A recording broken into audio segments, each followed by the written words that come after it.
Hey everyone, it's Anwar at Cobblers Plus, and thank you for joining us on our Soul Talk Sunday. Today's video, we've got a couple of Vibram selections available here for you to pick out from. So come join us and check out what we have.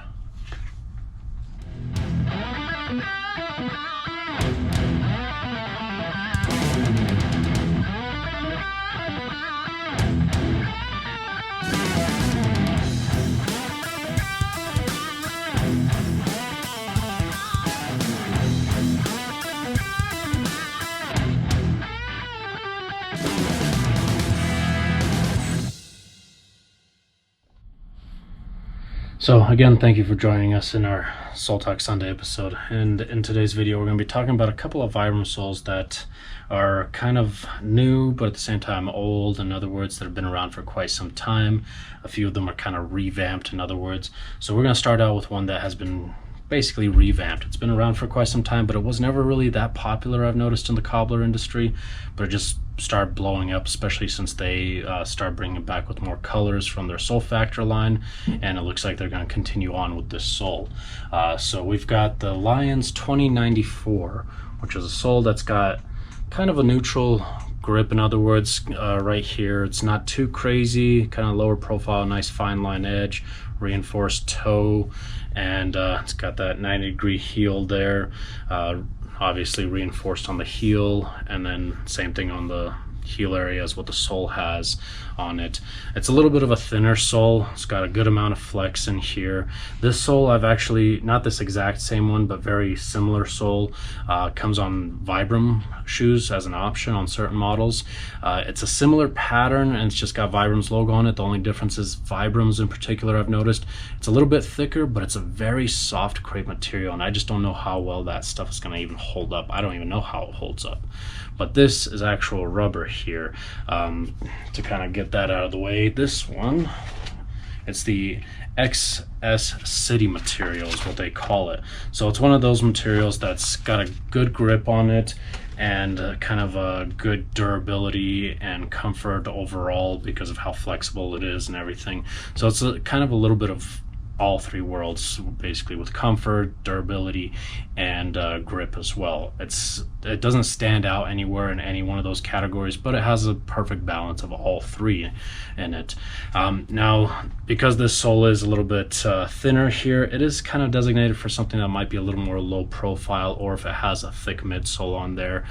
So what they end up doing with the heel, since it's a block style heel, they do hollow it out in the inside.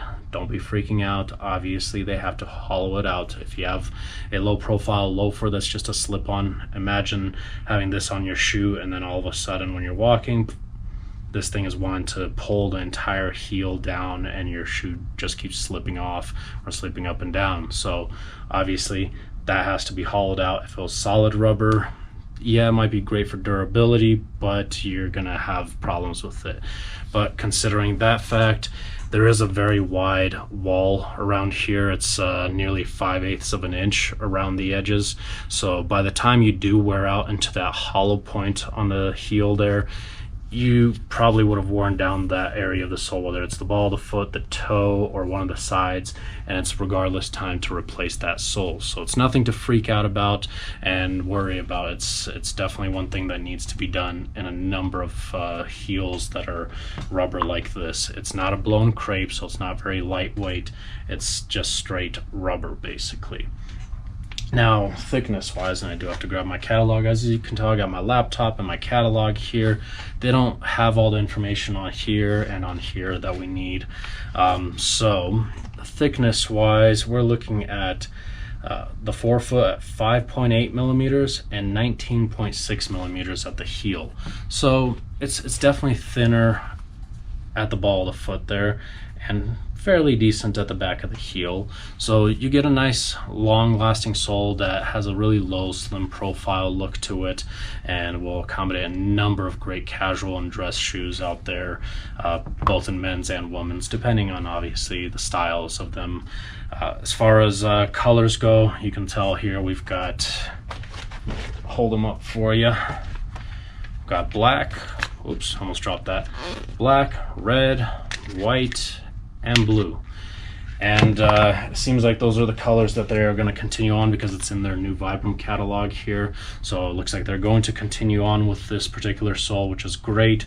It's a beautiful sole. I've used it a handful of times. Most of the time everybody goes for the black, a handful of times for the red, and then blue is probably third place most popular, and then white seems to always get last place. Obviously white's just a little bit hard to maintain just because you get a little dirt on there, it's going to show, and you want to clean it a little bit, otherwise it's going to look a little bit shabby. Their description of this sole in particular is comfortable compound that grips and performs well. That's their description, and it quite really is. I'm hoping to put this on a pair of shoes in the near future for myself, but I'm like that cobbler with no shoes. I never have time to do my own stuff, basically. So someday I'll have this sole on a pair of shoes, and I'll be excited about it. But coming back, talking more about the sole, I mean, we basically covered it all. This sole does come out of Italy, which is great.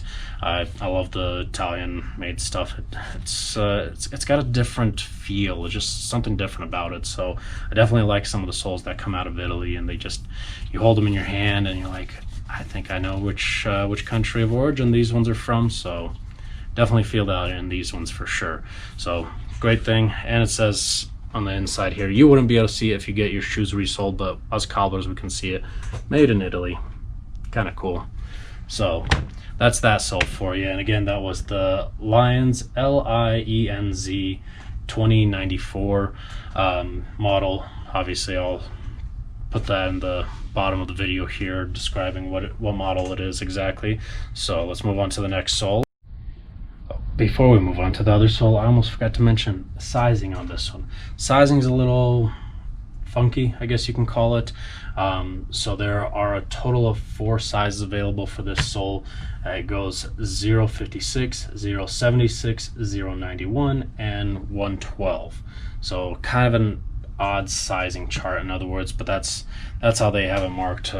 See, this one's the 078 right here. That's the sizing that they go by on there. So just for any of you cobblers that are wondering if you end up ordering it, might need to do a little bit of converting. From the look of it, 078 seems to be closer to probably, I'd say maybe about a 9 to 10, maybe an 8, but probably 9 to 10 more closely. So just to let everybody know on that one. Now the next sole I only have in one color at the moment, but it's the Block, BLOCK, number 1142 model. This sole in particular, it's a little bit heftier than the first one that we looked at. It's got that kind of more deeper rib pattern. We looked at that previous one, the ripple style, where it's just a flat sole, and it's got that same exact pattern. Well, they basically converted it into a heel blocked version, in other words, where from the side view it still has some form of casual dressiness to it, but at the same time, as soon as you look at the bottom of it, it looks a little mean, like it's gonna grip like crazy, and it will. It's a little bit different than that previous one that we looked at from the flat line. So the difference is that these pieces here, they're actually more of a pyramid style. They don't actually go any particular direction facing up or forward or backward, so they're a little bit more of a pyramid design like that, and that's just the grip. The toes are very well reinforced here, very thick rubber, and then the back of the heel very well reinforced with no tread pattern, so good for durability as well. It's got a little bit more of a smoother finish there at the toes and heels, and then the heel area there, it's not quite a 90-degree angle. It's got a little bit of a pitch to it to kind of almost accommodate those little ribs here, which is kind of cool. This one does have also obviously the hollowing out here on the inside, much like the first one. Typically you want that anyways. It's a little bit of a different hollowing out system. It's a little bit wider at the top here for better weight distribution, in other words, directly from your heel pressure, because your heel is rounded, and it kind of tapers outward very slightly. It's still very wide, so it tapers outward and then it drops down basically on the inside, so helps with weight distribution at the heel area better, and then still has that nice durability. So from the feel of it, it feels like at this area here, we're looking at a wall that's probably about 1/2 inch. I can't get inside to quite measure it. There isn't really a device that will be able to fit into that tiny area there and be able to measure it up, but it looks like it's about 1/2 inch, but starts at about 5/8 of an inch. So it tapers down slightly, and you know, with that weight distribution at the heel definitely helps out significantly. Obviously, again, same rules apply, that by the time you wear out that heel to that hollowed out area, you're probably worn through that sole area as well on it. Now, material wise, it says SP on it. It feels a lot more like a more durable type of rubber from what they have, because if you go to their website, for example, this one is technically SP as well, but it really isn't. It's more of that XS City model, where this one's definitely a little bit more on the durable side. So I would say grip, you're relying a little bit more on the traction of this one, and the durability is more in this particular model. So I would think this one would probably last fairly well and grip nicely. It doesn't have quite as much flexibility, doesn't really do that much of the little wave basically. So comfort wise, if you're wanting something really flexible, this one's not going to be quite as flexible. But from an orthopedic standpoint anyways, usually something a little bit stiffer is better and reduces strain on the toes and the ball of the foot as well. So highly recommend something on the stiffer side. This one does come in a few colors here. I have to grab the catalog. This one's in the old Sole Factor line, so they had the Norma color, which is kind of purple, which is kind of like this one right here. And there goes my catalog. It's that color right there.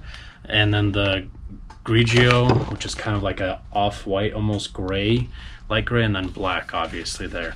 So this sole in particular, there isn't too much information in here because it's in the old Sole Factor catalog that I have in here, and so I don't have too much details on it, unfortunately. The newer Vibram one, which I dropped, this one here, which is the new repair catalog, this sole is not in there, so there's a chance that they might not actually go through with keeping this sole in the lineup, so it's kind of a shame. But if they decide to keep it, or if they're going to keep it and it's just not going to be listed in the repair catalog, I think I'll still give you that information. Since they don't have the thicknesses and everything listed on there, we're going to go ahead and measure it out. So on the back of the heel, we're looking at 25.4 millimeters. And then at the toe area, which is the same across to the ball of the foot, we're looking at about 8.6 on that. So definitely a bit of a thicker sole. It's going to be a little more noticeable. So if you end up having kind of a color that stands out, if you're not going with the black one, if you're going for that Norma color that's kind of purplish like this sole here, it's definitely going to stand out a little bit more, but not a crazy amount compared to some of the soles out there. This sole is also made in Italy as well, so kind of cool, but surprisingly they don't even write it on the back end here. So I guess yeah, it doesn't say made in Italy or anything, but on their site it does say made in Italy. So hopefully, Vibram, if you're watching this, can you guys clean this up? Thankfully their website is up and running on their B2B site, so us cobblers can check it out. But information is all over the place basically, and not all of it is there for us to be able to see. As far as the description on this one here, block is a block of rubber sole with a square template featuring the Vibram vintage design. The sole has excellent resistance to wear. So like I had mentioned, has great durability on it for sure. Grip wise, the material is not too sticky on it, but still grips fairly well even just on this table on the smoother sides of it. So definitely phenomenal grip. So size wise on this one, it looks like, again, it's not in the catalog, they've got 1, 2, 3, 4, 5, 6 sizes on this one. So sizing is a little off. It goes 378, 390, 412, 434, 457, and 520. So sizing is a little harder to tell. This one is the 412, and again, it looks like it probably, so size, number 412 there. So it looks like it probably would fit about maybe between an 8 to a 10 roughly, probably closer to the 10. On the 8 it might be just a little bit too long, I would say, but just to give you an idea of what we're looking at as far as size wise. All right, now the last sole that we're going to cover is going to be this one right here. It's the Oxford 1716. This sole has been around ever since I can remember. I don't know how much longer before that, not in this color in particular, but at least the brown and the black have been around for just basically forever. In other words, I remember my father putting these on. I've seen old school cobblers that had really old pairs of these and stuff that they've forgotten about laying around in the back, and you know, this sole's been around for quite some time. Now this sole in particular, it's got that 90-degree angle drop right there as well. Not too high of a drop, but it's just a straight cut. It's got a little bit of a smoother pattern, kind of reinforced toe there, nice fine line there at the forefoot or ball of foot, the back of the heel, a little bit of fine line, and then a reinforced heel there with no pattern as well. As far as the hollowing out here, they don't really do too much on this one, and that's mainly because of the type of compound this one is, and you can see it on the heel. This one is a gum light. Vibram's gum light is basically a form of blown crepe, so it's got little air pockets in there. It's lighter weight, it's more cushioned and softer, but because of that, it reduces so much weight that you don't really need to hollow these out all that much. Just that little bit of hollowing was basically plenty, and that's to help cradle that heel on the inside of the shoe in case you have a really thin midsole or not much there to work with in the first place. Now, as I mentioned, the material is a gum light, and it's softer, in other words, so durability, don't expect it to last as long as, say, like this sole right here or even this one, but a comfort level, it's going to be much higher up there in comfort. Grip wise, same thing. It's not crazy grippy. It grips okay for just kind of city wear and walking around, but that's kind of its limitation. Going out in muck or bad weather, you might want to grab onto something just in case, and so you don't fall and bust your butt basically on these ones. Overall though, the sole's been proven through and through again. We don't use it all that often. There isn't too much request for it in particular. I haven't used it in quite some time personally, at least, but we still have some requests coming through the shop every now and then, and for comfort purposes, it's a phenomenal sole, and for the price point as well, it definitely drops down cost on having to resole a pair of shoes. If you're trying to budget, this one's a little bit more of a budget friendly option for a number of shoes out there as well. Now, thickness wise, and they actually listed this finally on their site for this sole in particular, at the heel it says it's 6 millimeter or 19 millimeters at the heel, and at the forefoot 6 millimeters. So it's a little bit of a thicker sole, that's for sure. I mean, so far it's definitely on the thicker side compared to all of these, but it's a lower profile with not too much grip, so you can still kind of cover it up in a way where it doesn't stand out like a crazy ton with whatever color, unless you want it to stand out. Especially if you get this red one, you're definitely going to get a little bit more color contrast in your shoes, which is pretty cool and very popular nowadays. Everyone's wanting color contrast with their shoes. Even I'm going along with it on some of my shoes that I'm finally resoling as well. So it's got a little more heft to it. The heel, again, it's not crazy high. It's still less than, say, this one right here, but it kind of balances out great, especially on a loafer with that lighter weight. You really don't have too much of an issue there with it wanting to pull your shoe off of your heel. So that might be a phenomenal option for a pair of loafers that are just a slip-on with no buckles or laces or anything like that. But even on a pair of lace or buckle-up shoes, works out very well, especially as a budget-friendly type of sole. Now, as far as the description real quick, in the catalog it just says lightweight dress sole, which is pretty self-explanatory on that. On their sites, let's see, gum light compound, fine line, we got a little smudge there. Fine lines promote slip resistance, somewhat, I guess you can say, not too much. Well-defined heel breast to help with traction and braking. Typically, yeah. I mean, if you got a little bit of that heel rest right there where it's just a 90-degree angle drop like that, it does help with that grip, especially trying to grab hold of something. And then large toe and heel pads for comfort and stability. That does help a little bit with that reinforcement where there's not too much going on with tread pattern here on the toe and then at the heel. But usually when they stay stability wise, that means because since it's reinforced, kind of like this other sole here that we were looking at, since it's reinforced like that, means that it's not going to wear down as quickly and it's going to keep everything stable for longer. Doesn't mean that it's going to keep you balanced. If you're somebody that's unbalanced, just don't read into it in such a manner on that. This one is made in the US, which is pretty cool, but kind of expected since this thing's been around forever and all the cobblers out here in the US have been using it forever, basically. A number of cobblers use this sole like almost every single day as well, just because they have more demand for it. We have a large variety of demands, so I can't say that I use this one nearly as much as some of the other cobblers out there. But sizing, it's a little bit easier to work with on sizing. It goes 8, 9, 10, 11, 12, and so on. So from size 8 to 16. Typically though, however, if you go through a number of suppliers and vendors, and this is for you cobblers out there, you're typically going to find from 8 to 10, 12, 14, and 16, and sometimes in the 16, not always. So it kind of skips all the odd sizes and all the even sizes are available in most cases. Sometimes they'll maybe get one of those even odd sizes, in other words, in, but kind of a long shot.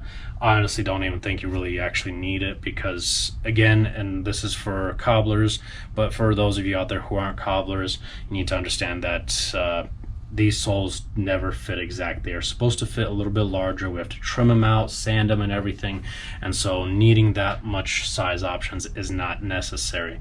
Certain models of soles, yes, like Day Night for example, or the Vibram Eaton sole, you want to have a little more accurate sizing because of the pattern design on there, where this one doesn't really have any form of pattern that's really going to be uneven or uncentered or something like that, so it's not necessary to go with that on there.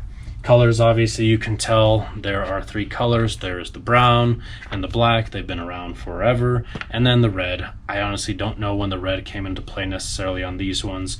It just kind of popped up on the scene and I was like, I didn't even know there was a red available, so started stocking the red even too. But it is in their newer Vibram catalog here too, so it's definitely one that they're going to continue on with. Again, I just don't use it often enough, but a number of cobblers I know for a fact have been using it a lot. I've seen pictures. I've worked for one of our suppliers, and so I know how many of these I used to ship out to a handful of cobblers, not only locally but in other states as well. So it's a very popular sole. Again, budget friendly, so if you're wanting to find something to get, you have a pair of shoes that you just want them to last a little while longer and you don't really want a huge investment in it, this is definitely going to be a good option for you. It adheres very well. It's easy to work with. Obviously not stitchable because gum light is very soft and the thread will rip right through it, but you could have a midsole stitched on and this glues onto the midsole very well and sticks just fine to a number of material combinations and varieties and so on. Basically, gum light has always been easy to work with for just about anyone. It's kind of one of those materials that if you're starting out as a cobbler and you finally progress from doing just heel work and shoe shining and you finally get into doing full soles, gum light material is basically the next stage and one of the easiest to work with for a number of cobblers out there, just because of how pliable it is. And adhesives, you really only need to use one type of adhesive. It's almost never that you actually use any kind of primers or anything for it. So definitely an easy one. And a few guys have been messaging me lately saying, oh, they're planning to become cobblers or what they want to start trying to do some of their own work or something. This one might be perfect for you to start out with if you haven't done any kind of soles. It sands easy as well, so really look into this one to get your hands on it, to kind of practice with, get the hang of it, and really just fine-tune this sole first, because there's very little that can go wrong with it. Basically anything that can go wrong with it is kind of due to your, quite strictly to your own error, that you did something wrong yourself. where some of these other tougher materials and harder material soles, they're a little bit harder to work on, from adhering them to different materials, and as well as pressing and hammering them on, and then even sanding it and so on. They heat up, they could come unglued if you don't time it right. So there's a lot going on there with those ones. Now, as far as one additional application for this sole in particular, I always forget to mention it, that it really comes in handy, is orthopedic purposes. Now, obviously, orthopedics is a whole different category, and sometimes you have to be licensed for certain things, but resoling a pair of orthopedic shoes is very simple. You don't need licensing or anything like that. And for those of you who do need orthopedic type footwear or need something a little lighter weight or easier on your feet, if you're diabetic, this sole will be phenomenal for you. They even have it on their website for types of use, lifestyle, and repair and orthopedic work. So it works very well for that because it's lightweight, it's cushioned. You don't have to deal with any of that kind of stuff where it's just going to be too hard on your foot if you have basically no midsole or cushioning built into the inside of the shoe somehow. This will definitely help absorb a lot of that impact. So definitely a good one to look into for sure. Now, comparison between the three of them. Basically, they all have their own categories that they're a little bit stronger with compared to the three of them. Compared to other soles out there, there's a little bit more to some of them. Now, as far as durability wise, I'll definitely have to give it to this one right here, the Block 1142, because it is a heftier sole and it's got harder material on it. Overall, it's got a lot more to do with durability for sure. As far as the second best, definitely this one here, because it's solid rubber. Obviously, when you're trying to compare it to Gumlite, which is much softer, you're gonna have a lot more durability out of this one for sure. So that one might work out well for you. And obviously this one's in last just because it's Gumlite. Now, as far as grip wise goes, depends on what category of grip you're looking at. If you're more for outdoor grip, this one will do a little bit better in slush and muck just because of the rib pattern on it, and the Block style. The Lions here in particular, I have to look up the names, I'm sorry. The Lions one in particular doesn't have as much grip on it as far as traction goes. Has some, but the material is very grippy. So if you're going to be transitioning from, say, walking down the street and you end up getting hit by some rain or a snowstorm or something, and you got to run inside and you walk on tile or hardwood floor or something like that, I'll definitely have to give it to this Lions one here, just because of the compound. It definitely holds up better. Not quite as much as some of the other materials out there that grip even more, but that's where we start getting into certain performance types of material, and they don't work so well on dress shoes. So for dress shoes, this is a phenomenal sole for just kind of city or everyday wear type of thing. That's for sure. This one definitely grips fairly well too. I mean, transitioning in the city, for example, just being able to walk indoor and outdoor, not quite as much, because again, for like orthopedic purposes or just for everyday wear, if you're not planning to be in such a mucky environment, this one's still going to grip enough. But the concept is that you still want to have enough of a slide, just because some of these shoes that people end up wearing for orthopedic purposes, for example, and even dress shoes, you want just a tiny bit of a slide so that if you're somebody that has a habit of tripping, for example, your toe gets caught up or anything like that, that tiny little bit of slide on this will give you just enough of that to be able to prevent any kind of tripping hazard, where these ones might just grip too much and can cause a tripping hazard in particular. And then, comfort wise, hands down, definitely Gumlite. They're designed for orthopedic purposes, even for that. So comfort wise, better cushion, lighter weight. It still has, because of the thickness, it still has enough resistance on the toe. It's not quite as wavy as the Lions one here, but it's got enough of a movement here where it's going to support the toes, the metatarsal bones, all that area there for the ball of the foot, and get great shock absorption at the back end of the heel for sure. So highly recommend this one for a comfort purpose, and again, for a budget-friendly option is available too. Budget-friendly option, again, because this one is having to be replaced more frequently because it's a softer material. In reality, for every 2 sets of these guys, you're probably looking at very close to the same price as some of these other ones here, just about. And depends which shop you go to, which cobbler you're working with. Some cobblers charge way too much, some don't even realize what kind of skill level they actually have and undercharge, unfortunately. And I'm sorry to those cobblers, but you do need to respect those cobblers highly, and be a little honest every now and then. Give them a good tip here and there. So, you know, don't tell them that, hey, your stuff is just way too cheap cost wise. That upsets some of those old school cobblers. So just give them a tip quietly, and you'll be set.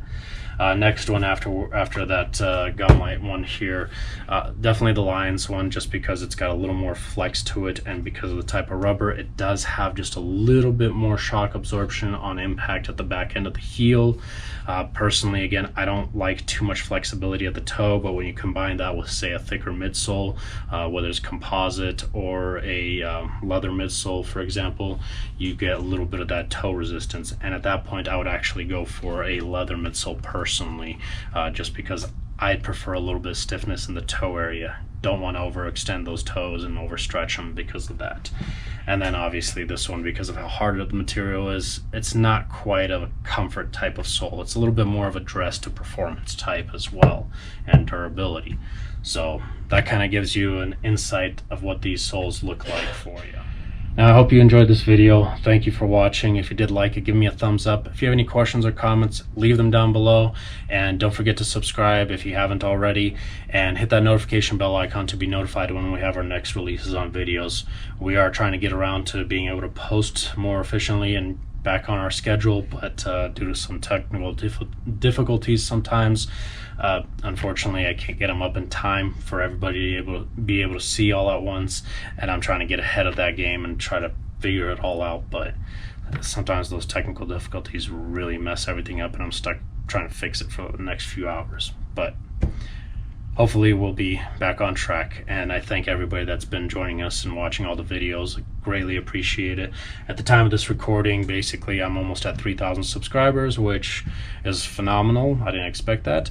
At the same time, we're not quite up there, so share the video if you liked it. If you like what we do, definitely share. It helps us grow. Again, my goal with the channel is mainly just to help educate everyone, and it doesn't matter to me whether you come to us and have us do any kind of work for you, or go to another cobbler shop. This channel was created to help educate everyone, so that when you're getting your shoes recrafted, resoled, repaired, or even made custom shoes, or even just purchasing a new pair, I really want everybody out there to educate yourself and understand why certain shoes really cost, you know, $100, and why some can cost $1,000. It's not always just the branding, it's a lot of times also quality build, especially when you get into the men's category with boots and shoes and western wear. Ladies, it's sadly to say, ladies, it's a little bit more of the brand name nowadays, not so much quality, but there's still a fair amount of quality made shoes for ladies out there. So again, share the video, help us grow, and help educate family and friends on what real quality is supposed to be about. And we'll just see you next time.